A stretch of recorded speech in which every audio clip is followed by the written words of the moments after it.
eles eram vistos como Shangri-La, conseguiam parar o envelhecimento, etc. Ele falou, cara, eu estou estudando um homem de 105 anos.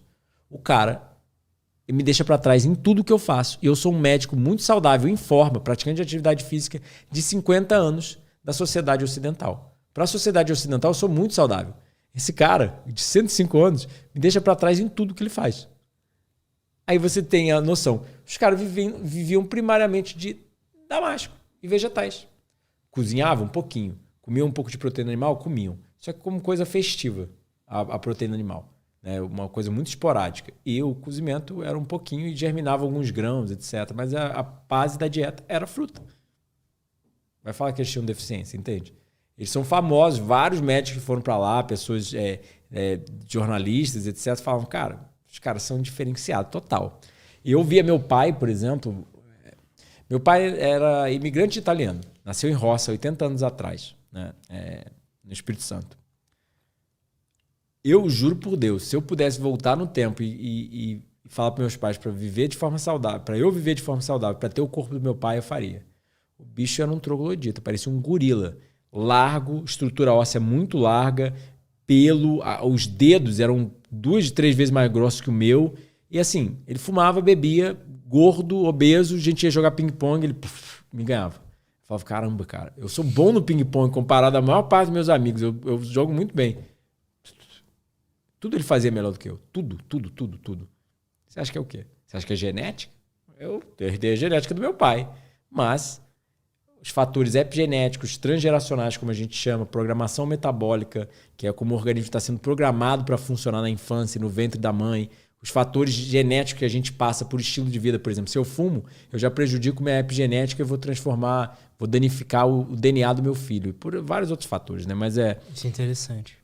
O que acontece? Ele nasceu numa época onde não tinha nem papel higiênico, não tinha petroquímico, não tinha agrotóxico, não tinha comida cozida quase. Eles passavam o dia inteiro na horta plantando, colhiam, voltavam para casa e comiam comida cozida e um leite de uma vaca direto, sem nem pasteurizar, e iam dormir 6 horas da noite, não tinha luz. Todos os fatores de estilo de vida eram perfeitos. E você vê os senhores lá que vendem fruta em Saquarema, onde eu moro, cara, tudo que nasceu em roça, os bichos são uns ogros, troglodita, sabe? Eu sou macho, eu sou hétero, etc. Mas só que o que está acontecendo com a gente? O homem está sendo femininizado e as duas raças, seja a mulher sendo meio masculinizada. Isso é fatores científicos, a gente pode até discutir sobre isso. Mas a raça está degenerando como um todo ao longo das gerações. A gente está se tornando cada vez mais fraco, doente, burro, e, obviamente, perdendo dimorfismo sexual. Ou seja, as nossas segundas características sexuais estão sendo reduzidas. Os homens têm menos segundas características sexuais e as mulheres têm menos segundas características sexuais.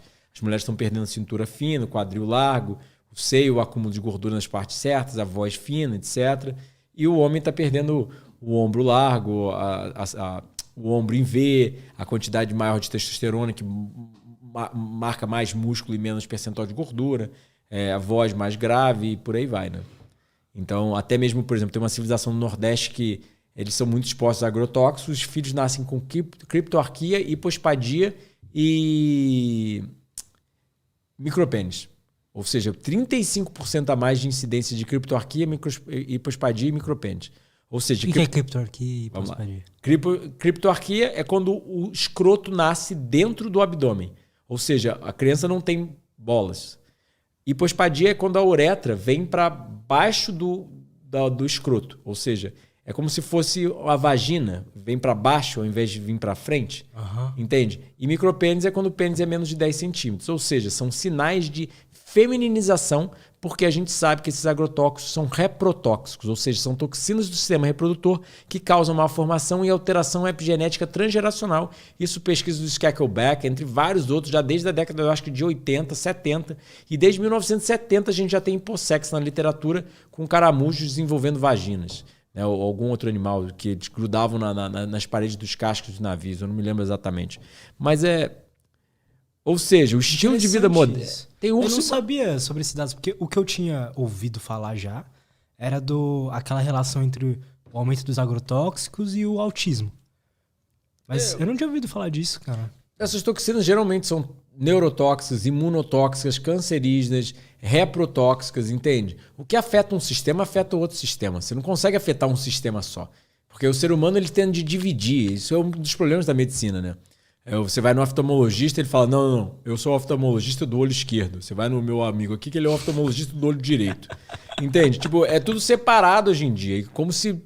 Você não consegue ter um cérebro saudável com um coração doente e um coração saudável com um cérebro doente. Ou seja, o paciente com câncer, ele tem maior incidência de diabetes e maior incidência de doença cardiovascular. As pessoas não entendem isso. Aí se você não morreu de câncer, você ainda tem uma maior incidência de diabetes. Aí se você não morre de diabetes, você acaba morrendo de câncer. E por aí vai, entende? As coisas andam lado a lado. A medicina alopática não vê a coisa como holística. Ela vê a coisa como unilateral, como míope, né? Vê uma coisa míope. Então você está doente no pâncreas, então vamos dar um remedinho para o pâncreas. Mas está tudo alterado, né? Por isso que a pessoa não consegue se inibir um câncer, por exemplo. Porque ela tenta tratar aquela célula danificada. Só que um paciente oncológico ele vai ter alterações em colesterol, vai ter alterações em níveis de antioxidantes, de glicemia, insulina, sabe? Todos os biomarcadores, não é um. Um tá dando legal, tudo bem. De quantos, entende? De quantas as coisas a gente consegue mensurar? A nível a expressão de genes, entre vários outros fatores. O que mais que o agrotóxico causa na gente? Bom, primeiro de tudo, eu acho que a gente tem que começar se perguntando quando foi legal jogar veneno na nossa comida e achar que isso não ia impactar em nada. Porque, no final das contas, começou na década de 50, após a Segunda Guerra Mundial, eles perceberam qual que é o problema real. É novo, então, isso, né? O agrotóxico é muito novo. Veio da indústria petroquímica. Porque tudo isso vem da indústria petroquímica. Ou seja, muita gente não entende, tudo que a gente usa é produzido pela indústria metalúrgica e petroquímica. Seu celular é feito de plástico e pedaços de metal. Simples. Tudo que a gente usa. Essa mesa pode ter madeira aqui, mas tudo que reveste ela foi petroquímico para conservar essa madeira, que senão a madeira vai estragar. Entende? Aí o pé dela já é metal e um pouco de tinta petroquímica. Então tudo isso é bizarro. Toda a nossa vida... Olha para o nosso ambiente. Você vê alguma coisa viva tirando nós aqui? Não. Quando eu estou em Saquarema, tudo que eu estou ao meu redor, tirando meu consultório, etc., minha casa, é vivo. Eu saio, eu vejo milhares de plantas, milhares de tipos de... Não só minhas árvores frutíferas, mas até vários animais. Eu estava voltando para casa, passando um gambá, assim, aí passa morcego, passa... A natureza é baseada em biodiversidade. Só que eles perceberam... O que eles quiseram? Depois da Segunda Guerra Mundial e o crescimento do frigoríficos, etc., da refrigeração, eles falaram, vamos produzir mais proteína animal. Como que a gente produz mais proteína animal? Produzindo mais grão. Porque o grão engorda o animal. Vai engordar uma vaca com grama. Entende? Não é eficiente. Só que quando você dá grão para ela, fizeram um animal herbívoro, ruminante, o maior predador dos mares e dos grãos. Porque só o Brasil produz 200 bilhões de toneladas de soja. Você acha que isso é para vegetarianos? Porque você come soja? Você come soja? Não. Alguém aqui come soja? Não come. Por quê? Para onde que vai essa soja? É para engordar o gado. É para engordar o gado para levar para as hamburguerias. Entende? É para distribuir para o mundo e engordar o gado não só no Brasil e no mundo inteiro. Por que a soja? Hiperproteica, hipercalórica, hiperlipídica. Rica em gordura, proteína e caloria. E aí o gado engorda muito mais em muito menos tempo comendo soja do que comendo grama. É só ver. Eu, frugívoro, mesmo tentando, eu não fico muito grande, não fico muito gordo. Sabe? Por mais que eu tente comer absurdamente, os mecanismos fisiológicos inibem isso. É que nem o gado. Ele vai conseguir engordar muito mais numa dieta não natural a ele. E aí eles dão hormônio sintético, ração, eles processam a soja com conservante, com um monte de coisa petroquímica e estimulam ela a comer mais do que o necessário a nível neurológico. E aí ela vai comer mais do que o necessário e vai engordar. Só que da onde que vai sair toda essa soja? Natureza precisa de biodiversidade para tudo. Isso aqui onde a gente vive, cidade grande, é monocultura de ser humano. Ou seja, eu tenho seres humanos, barata e um pouquinho de mosquito e rato e acabou. E pomba. Não tem muito mais coisa. Só que a natureza ela só trabalha com biodiversidade, ela não trabalha com monocultura. Se você só plantar soja, ou só banana, ou só não sei o quê, por grandes áreas, vem uma praga e mata tudo. Porque o ecossistema precisa ser equilibrado. Cada animal, cada micro-organismo, cada vegetal tem um papel ali no ecossistema para fazer um equilíbrio do ecossistema. Só que quando você tenta plantar só uma coisa, não dá certo. Só que aí eles perceberam que se eles jogam agrotóxico, mata esses micro-organismos, mata pesticidas, fungicidas, rodenticidas, herbicidas. Ou seja, os agrotóxicos são literalmente isso, né? Herbicida mata ervas. Fungicidas mata fungos. Rodenticidas mata ratos. E por aí vai. Mata todos esses organismos que vão ser predadores dessas plantas e vão causar a destruição do plantio. E aí você consegue ter um plantio de só uma planta por milhões de hectares. Estou extrapolando. E aí, quando você conseguiu isso, você conseguiu literalmente causar um problema muito grande, porque o solo vai ser degradado. A planta vai ter agrotóxico para a gente, para os animais, para o meio ambiente, para tudo que vive. Tem urso e baleia no Ártico nascendo hermafrodita. Nascendo com 2 sexos. Por causa dos petroquímicos que a gente usa aqui. Eles são lipofílicos, hidrofóbicos, ou seja, eles amam gordura, temem água, viajam para onde forem e não são biodegradáveis. Entende? Então eles se grudam a gente e vão ficar lá por 20 anos. Aí, tendo essa atividade... Para você, sim. Claro.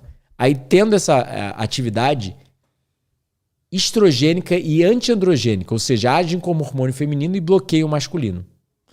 Entende?